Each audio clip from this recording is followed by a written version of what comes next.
ഈ തുറമുഖ സംഗതി അദ്ദേഹത്തിൻ്റെ തെരഞ്ഞെടുപ്പ് കാലത്ത് തന്നെ അദ്ദേഹം പറഞ്ഞ കാര്യമാണല്ലോ. അതായത് അത് ഒരു പുതിയ ഇന്നോവേറ്റീവായിട്ടുള്ള സംഗതിയുമായിരുന്നു. നമ്മൾ ആദ്യമായിട്ട് കേൾക്കുമ്പോൾ ഹർഷനോർമയില്ല യൂട്യൂബ് ഇൻ്റർവ്യൂവിലാണ് അദ്ദേഹം ആദ്യമായിട്ട് ഈ തുറമുഖങ്ങളുമായി ബന്ധപ്പെട്ട് അല്ലെങ്കിൽ കടലിലൂടെയുള്ള ഗതാഗതം എന്നതൊക്കെയുള്ള കാര്യങ്ങൾ അദ്ദേഹം പറഞ്ഞത്. അപ്പോൾ ആ ഏരിയ അദ്ദേഹത്തിന് കുറച്ച് അദ്ദേഹം മെനക്കെട്ട് അധ്വാനിച്ചിട്ട് ഒരു ഐഡിയ ഉണ്ടാക്കി വെച്ചിരിക്കുന്നതാണ്. അതിൽ അദ്ദേഹത്തിനൊരു വിഷനുണ്ട്. ആ വിഷൻ അനുസരിച്ച് കാര്യങ്ങളുമായിട്ട് മുന്നോട്ട് പോകുമെന്ന് തെരഞ്ഞെടുപ്പിന് മുമ്പ് തന്നെ അദ്ദേഹം പറഞ്ഞാണ്. റിസൾട്ട് വന്നു, സർക്കാർ ഉണ്ടാക്കി. അപ്പോൾ അദ്ദേഹത്തിൻ്റെ ഒരു ഊന്നൽ അതിനകത്തുണ്ട് എന്നിപ്പോൾ ബജറ്റിലൂടെ മനസ്സിലായി. പക്ഷേ ഇതിപ്പോൾ പ്രതിപക്ഷം വി.ഡി. സതീശൻ മുഖ്യമന്ത്രിയും ഇത് ഈ ക്ലീഷയാണ് എന്ന് പറഞ്ഞ് തള്ളിക്കളയുകയാണെങ്കിലും പ്രതിപക്ഷത്തിൻ്റെ നേതാക്കൾ മുന്നോട്ട് വെക്കുന്ന ഈ സ്വകാര്യ നിക്ഷേപത്തിൻ്റെ വമ്പൻ വരവിനെ അതിന് അദ്ദേഹം നിഷേധിക്കുന്നില്ല. അതായത് മുഖ്യമന്ത്രി വി.ഡി. സതീശൻ അത് സ്വകാര്യ നിക്ഷേപം ഉണ്ടാകില്ല അല്ലെങ്കിൽ സ്വകാര്യവൽക്കരണം അല്ല തൻ്റെ ലക്ഷ്യമെന്ന് പറയുന്നേയില്ല. എന്ന് മാത്രമല്ല അദ്ദേഹം പറയുന്നത് അങ്ങനെ സ്വകാര്യ നിക്ഷേപത്തെ ഇങ്ങോട്ട് ആകർഷിക്കുക എന്നുള്ളത് എല്ലാ സംസ്ഥാനങ്ങളും ചെയ്യുന്നതാണ്, ഞങ്ങളത് ചെയ്യും.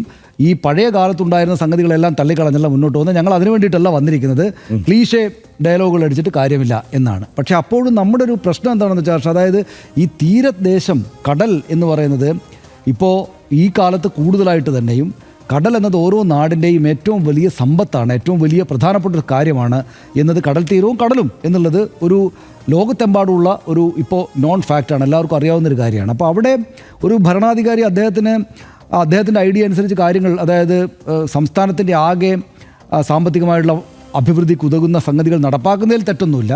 പക്ഷേ പ്രശ്നം എന്താണെന്ന് വെച്ചാൽ അതിന് സ്വകാര്യ നിക്ഷേപം, അതിനുകൂടെ സ്വകാര്യ മേഖലയിലേക്ക് ആളുകൾ വരുന്നു എന്ന് പറഞ്ഞപ്പോൾ ആരൊക്കെയായിരിക്കും വരിക, എന്തായിരിക്കും അവരുടെ ലക്ഷ്യം? ഇപ്പം നമ്മുടെ മുന്നിൽ ഈ ക്രിട്ടിക്കലായിട്ട് കാര്യങ്ങൾ നോക്കുന്ന, രാഷ്ട്രീയമായിട്ട് മാത്രമല്ലാതെ ക്രിട്ടിക്കലായിട്ട് കാര്യങ്ങൾ നോക്കുന്ന ആളുകൾക്ക് മുന്നിലുള്ള ഒരു പ്രധാനപ്പെട്ട തെളിവ് നമ്മുടെ സ്മാർട്ട് സിറ്റിയാണ്. ഹർഷനോർമയില്ലേ, smart city V S Achuthanandan പ്രതിപക്ഷത്തിരിക്കുമ്പോൾ വി എസ് അച്യുതാനന്ദൻ അതിനെ അതിശക്തമായിട്ട് എതിർത്തത് കൊണ്ടാണ് ആ സർക്കാർ കരുതിയിരുന്നത് പോലെ, ഉമ്മൻചാണ്ടി സർക്കാർ കരുതിയിരുന്നത് പോലെ ഒരു പദ്ധതിയായിട്ട് സ്മാർട്ട് സിറ്റി വരാതിരുന്നത്. പിന്നീട് നമ്മൾ ഈ കാലമാകുമ്പോഴേക്കും മനസ്സിലാക്കുന്നത് എന്താണ്, ശരിക്കും വി എസ് അച്യുതാനന്ദനും അന്ന് വി എസ് അച്യുതാനന്ദൻ്റെ കൂടെ ഉണ്ടായിരുന്ന ജോസഫ് സി മാത്യുവിനെ പോലുള്ള ഇപ്പോൾ വി.ഡി. സതീശൻ്റെ പക്ഷത്തുണ്ടായിരിക്കുന്ന ആളുകളും ശരിയാവണ്ണം ചൂണ്ടിക്കാണിച്ചതുപോലെ അതൊരു ലാൻഡ് ഗ്രാബ് ചെയ്യാനുള്ളൊരു പരിപാടിയായിരുന്നു എന്ന് കൂടുതൽ വ്യക്തമായല്ലോ. ആ കമ്പനിക്ക് ഈ വിലയേറിയ സ്വത്ത് ഭൂമി, അതായത് വാല്യൂ ആഡ് ചെയ്തിരിക്കുന്ന ഈ ഭൂമിയെ കൈവശം വെക്കാനുള്ളൊരു പരിപാടിയായിരുന്നു എന്ന് നമുക്കിപ്പോൾ പൂർണ്ണമായിട്ട് ബോധ്യമായല്ലോ. ഇപ്പോൾ സമ്പൂർണ്ണമായിട്ടും നമ്മുടെ പൊതു ഉടമസ്ഥയിൽ കിടക്കുകയാണ്. അപ്പോൾ സ്വാഭാവികമായിട്ടും ഈ സ്വകാര്യവൽക്കരണത്തിന് ഞങ്ങൾ എതിരല്ല, സ്വകാര്യ നിക്ഷേപം പരമാവധി വരണമെന്ന് പറയുമ്പോൾ ഇപ്പോൾ ഒരുപക്ഷെ സ്മാർട്ട് സിറ്റിയേക്കാളെ കൂടുതൽ എത്രയോ വാല്യൂബിൾ ആവുന്ന നമ്മുടെ കടൽ തീര മേഖലയിലേക്കുള്ള പദ്ധതികളെ കൂടെ ഇങ്ങനെയുള്ള സ്വകാര്യവൽക്കരണത്തിലേക്ക് കൊണ്ടുപോകുന്നത് ശരിയായിരിക്കുമോ? അക്കാര്യത്തിൽ ഈ സർക്കാരിൻ്റെ ശ്രദ്ധ ശരിയാവണ്ണം പതിയുമോ?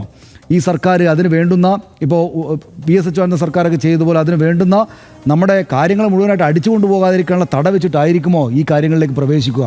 അല്ലെങ്കിൽ ഈ മിഷൻ സമുദ്ര എന്നതിലെ വലിയ ആവേശകരമായിട്ടുള്ള ഊർജ്ജസ്വലമായിട്ടുള്ള പ്രവർത്തനത്തിന് മുന്നോട്ട് പോകുമ്പോൾ നമ്മുടെ സ്വത്തിൻ്റെ കൈകാര്യാവകാശം സ്വകാര്യ നിക്ഷേപകർക്ക് എത്രത്തോളം കിട്ടുന്നു എന്ന കാര്യത്തിൽ വേണ്ട ശ്രദ്ധ പതിയാതെ വരുമോ എന്നിങ്ങനെ നിരവധിയായിട്ടുള്ള ചോദ്യങ്ങൾ സ്വാഭാവികമായിട്ടും വരും. അതായത് ഞാനിതിനെ വളരെ പോസിറ്റീവ്, ഇതൊരു വിഷ്ലിസ്റ്റ് എന്ന നിലക്ക് അദ്ദേഹത്തിൻ്റെ പെർഫോമൻസ് വളരെ നന്നായിട്ടും സന്തോഷകരമായിട്ടും കണ്ട ആൾ തന്നെയാണ് ഞാൻ.